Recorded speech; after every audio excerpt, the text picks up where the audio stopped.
Hey everyone, welcome back to another Fusion tutorial. In today's video, we are going to make a hose adapter for my chop saw so I can finally get a handle on all this sawdust. Okay, so let's jump right into it. So I'm going to go up to my parameters here. I have already entered some user parameters because of course we want to be able to change this hose adapter to different angles and sizes and stuff. And user parameters just make it a lot easier to do that. So I've got hose inside diameter and hose 2 outside diameter. So hose 1 will be the shop vac side because the adapter will fit inside the hose of the shop vac. So we need the inside diameter. Hose 2, that side of the adapter will fit on over top of the hose coming off of my saw. So we'll need the outside diameter. And then the length of each of those adapter ends, the angle we want on our adapter, the transition length, which I will explain shortly, wall thickness, and flare, which I will also explain shortly. Now, right now I have angle set to 0 because I was testing a few things. Let's just set this to 45. I have one more hidden parameter here called angle lower limit.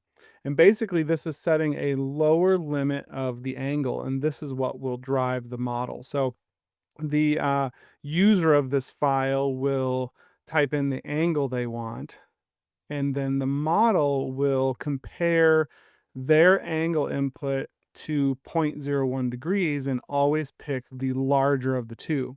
And again, this will make sense later on. And I just have this set up so if someone picks an angle of 0, we're going to kind of cheat a little bit, and that angle is going to become 0.01. And this is fine because we're 3D printing this, so it doesn't have to be perfect. Our clearances and stuff aren't that great, like in metal work or something. Okay, so let's hit OK. And like I said, I'll explain stuff as I go. So let's create a sketch. We're going to create a sketch right on that front plane here. I'm going to hit L for line and then X on the keyboard. We're just going to make a vertical line here, constrained vertically. I'm going to hit L for line again, and I want to toggle construction line off, so you can hit X again, or you can click this button here. Now we're just going to make 3 lines, and I'm not going to constrain them to anything, but I do want them connected. So there's just 3 lines kind of floating in space. And let's start dimensioning these. So I'm going to hit D for dimension. Let's turn the construction line off for a second. So we're just going to construction geometries we're going to hide, so we don't have to keep accidentally selecting this. We're going to select this line, and this is going to be hose 1 inside diameter, the length. Whoops, not the inside diameter. We want the hose 1 length. Hit enter. This one is going to be the transition length. Hit enter. And this one will be hose 2 length, and hit enter. Okay, now we want to have this angle here. So I'm going to D for dimension. Let's turn our construction geometry back on. We're going to click this line and our vertical line, and this will be the angle lower limit. Hit enter. And this one will be the angle lower limit divided by 2. And the reason for that is because now this angle here will always be half this angle. So we'll have a nice transition to that final angle. And how I figured that out is because there's 2 angle changes, right? There's 1 and there's 2. So this is always half of this angle. So if we get into our modify here and change parameters, if we change this to 90, you can see now this becomes our 90 degrees and this becomes our 45 degrees. And if we change this to 0, it's basically straight up and down, but you can see the angle is really 0.01 degrees. And that's because over here, the angle lower limit, it's comparing angle, which now equals 0, to 0.1 or 0.01, and it's taking the bigger one of those two. So now the lower limit is 0.01. And I'm going to explain this later why I'm going through the trouble to do this. So let's just set this back to 90 for now and hit OK. So this line right here is just going to be a construction line. So I just clicked on it and hit X on the keyboard. And we're going to end up lofting. So we're basically going to make like a pipe here and a pipe here, and we want to loft this. Now you can just loft and use like a G1 or G2 transition, and that gives you pretty good results, but it doesn't give you great results, and I'll show you that later. What we can do is something like blend curve. And if you blend curve, you can blend this line with this line. It's kind of tricky to get it here, right there. And you can see now that blends these two lines together. So if I come and do a different angle, so let's do like 45. Now that line updates. Let's take our dimensions and our construction geometries off. So now this, when we change this angle, so we'll go 50 degrees, this now changes. But watch what happens when we go to like 135, it's kind of starts to get a little wonky. And actually, even though it looks like a perfect circle, even at 90, if we hit OK and click on this, you can see we're given a length, not a radius or diameter. So what I want to do instead is I'm going to go ahead and delete this. Let's turn our construction geometries back on. I'm actually going to do it with a circle instead. So I'm going to C for circle. I'm just going to draw a circle out here in space. We're going to do a coincidence of this point and this circle and this point and this circle. And then we're going to make sure this line is always tangent with the circle. And now that gives us this perfect radius between these two lines. So now when I go and do a modify change parameters, if we go to, what do we do, 135, or did I do one? Now we still have this perfect radius, and we're going to use this as a center guideline for our loft. Again, it's maybe a little bit of trouble doing this, but this will give us a much better looking part. Okay, so let's close this. And before we kind of move on to the next step, I'm actually going to trim this circle. And I'm going to do this because Fusion will give us an error if we don't. I don't quite understand why it does this, but if you hit T on your keyboard for the trim tool, and then just trim this part of the circle that we don't need. Now, if we get back into parameters, now what we can do, remember we have this angle, this lower limit here. The reason the angle can't be 0 is because this is a circle. This is a radius, and you can't have a radius of 0 because 0 would mean a straight line. And so we always want at least a little bit of a radius. So if we change this to 0 now, you can see that changes to 0.01 because as angle equals 0 degrees, this angle lower limit is comparing 0 to 0.1, and it's taking the bigger of these numbers. So 0.01 is our new value for this angle. And for 3D printing, this is close enough to being straight, right? Maybe not the cleanest way to do this, but we'll kind of talk about that as we progress here. So let's go to change parameters. Let's go back to 90 degrees and hit OK. Okay, so that's all we need to do for this sketch. Let's finish sketch. And we need to create a few construction planes here. So we're going to do plane along a path, and we're going to choose, we want to make sure, see how it's selecting the whole thing? We want to make sure chaining is off, and we just want to select this line. And I'm just going to hit 1. That takes it to the end of this line. Hit OK. I'm going to repeat this. Oops, we don't want to do chaining here. Let's unselect that path. And this time we can hit 0, which takes us to the beginning. Let's do it again. Not that line. We want just this line. If I can select it. Oh, why are you making me select this? There we go. 1. Hit OK. I do not like that you can select construction lines outside of a sketch. I think that is just an awful thing Fusion allows you to do. Okay, let's go to repeat, and we'll click this line, take chaining off. See if we can select our line, and we'll hit 0. Okay, so now we have a plane on each end of this the end of the adapters. Now, you might think it would be easier just to use a pipe, but what I'm going to do is actually make this flare, and this goes back to my flare parameter. And let's just bump this up to 1 so it's easier to calculate.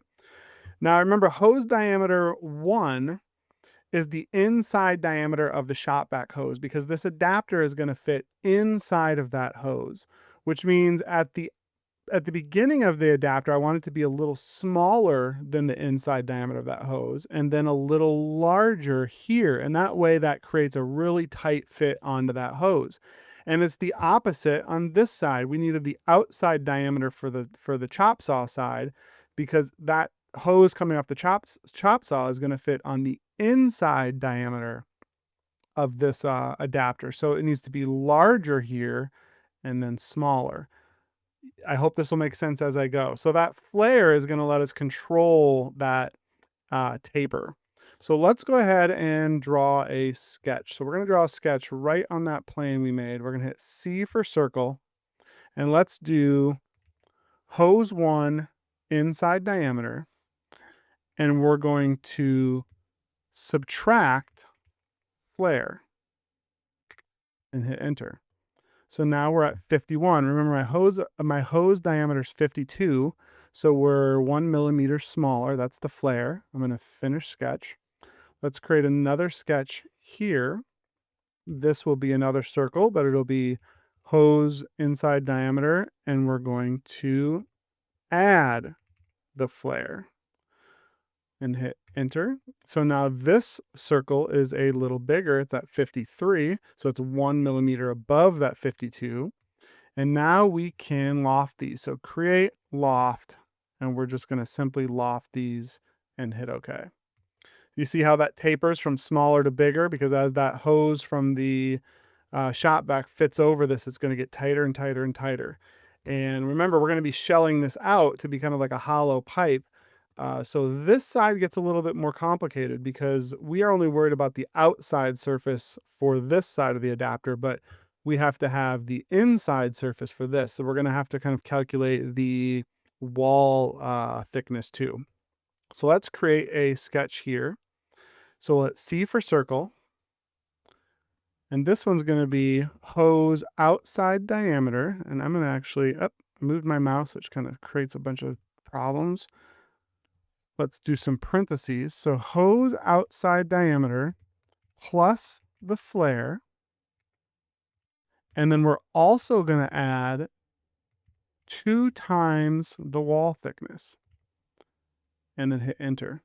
Now let's see if we can make sense of this. So remember, this circle right here represents the outside wall, just like here, but we want the inside wall. So we're going to have our outside diameter is 40, but we're going to have 1 millimeter on each side for the wall thickness. So that's 2 millimeters. We're at 41. And then we have a flare, which is 40. Oops, what am I saying that right here? Let's get into modify. Let's do the change parameters. Okay, it's 43 because we have, I did say that right. So we've got a millimeter over here for wall thickness, a millimeter over here, and then we have another millimeter for the flare, which is why we have 43, and hit OK. All right, I'm even getting confused, and I've done this a few times. So let's finish sketch. Let's create another sketch on this plane. C for circle. Same thing. We're going to do hose outside diameter. This time we're going to subtract the flare, but still add the 2 times wall thickness. So this one is now 41 and this is 43, which is exactly what we'd expect. We have a 2 millimeter difference because this is one bigger than the inside diameter, outside diameter, and this is one smaller. Let's go ahead and loft this. Sorry, this is probably confusing. I'm hoping you guys can follow this. So now we have large to small, small to large, and let's go ahead and loft this. So create loft. We're going to choose this profile and this profile. And now this is where you could have skipped the trouble of doing this circle and that angle limit and all that stuff. You literally could just come in here and do like a G2 curve, and you can do it. You can change the tangency weight to change how this looks. But again, you're not getting this really nice curve. It kind of just doesn't look as good. It probably doesn't matter if out in a shop for a hose adapter, but if we change this back to 0, G0, and we do this center line guide, I'll add this center line guide of the circle. Now we have this like really perfect radius connecting these, and hit OK. Now the reason I made the ability to change this transition length longer is because if this is really small, let's say we had this down at like 30, see how that breaks the model? Because that transition length, if I go back to my sketch, isn't long enough to loft this. So you have to go up to 50. Let's even go up to like 60 to get a smoother curve. And if we change this angle to 0 now, we also want the ability to make this a lot shorter. Now we don't need this transition length quite as long. This could be like 10 if we really wanted it. And now we have a really short adapter. Hope that makes sense. So let's go back to our 90 degrees and hit OK. And the only few things left to do is we will shell this. So we'll click this, and we'll do wall thickness as our shell. Let's turn the sketch off. And since this is going to be on the inside of the hose, we need to have a little stopper. You wouldn't have to do this, but you can go to Create Pipe and use this line here. And 3 millimeters is fine. We can do 3 millimeters and join and hit OK. Now you could also create a user parameter for the size of this little pipe, this little stopper if you wanted. Now, if you're doing this on your own, you really want to make sure this end is down, the side with your pipe, the one that you need the inside diameter for, because if you had to create this pipe up here, it wouldn't print very well. You'd need supports. Even if you were at like 45 degrees, the piping down here at the bottom would need some supports. So at least I believe it would. So you want to make sure your end with the pipe is down here. But that is pretty much it. I will set this to what I need. These are the right things. I don't know if I did. I think that's correct. Let's do maybe like 30 degrees for the hose I'm going to print out. And we'll do a transition length of maybe, let's go up to 30. Hit OK. I'm going to print this out in TPU for AMS. That gives it a really nice layer strength, and there's a little bit of flexibility in there, so to create some tight fits. So another thing you could do before you print, you could like fillet some of these corners over around some of these corners, but I'm not going to worry about that for this model. So there you go. I will jump to the 3D printed part and show you how it fits, but that is how you create a hose adapter, and you've got all sorts of things you can change with this. I probably don't need that flare to be quite so big. I might do the flare only like 0.5. And then there's a 1 millimeter difference now between each end, and that should create enough tightness as long as your measurements are right on your hoses. Okay, let me send this to the printer and I'll show you the reveal of the part. Here is the adapter all printed out. I printed it in some black TPU for AMS. There's just a little bit of flexibility there. Nice, really strong layer adhesion. It slips over top of the hose on my chop saw, nice and easy, and it gets tighter as it goes. And the same on the other side. It goes inside my shop vac hose and gets tighter as you push it in. This was a long overdue project. Thanks for watching.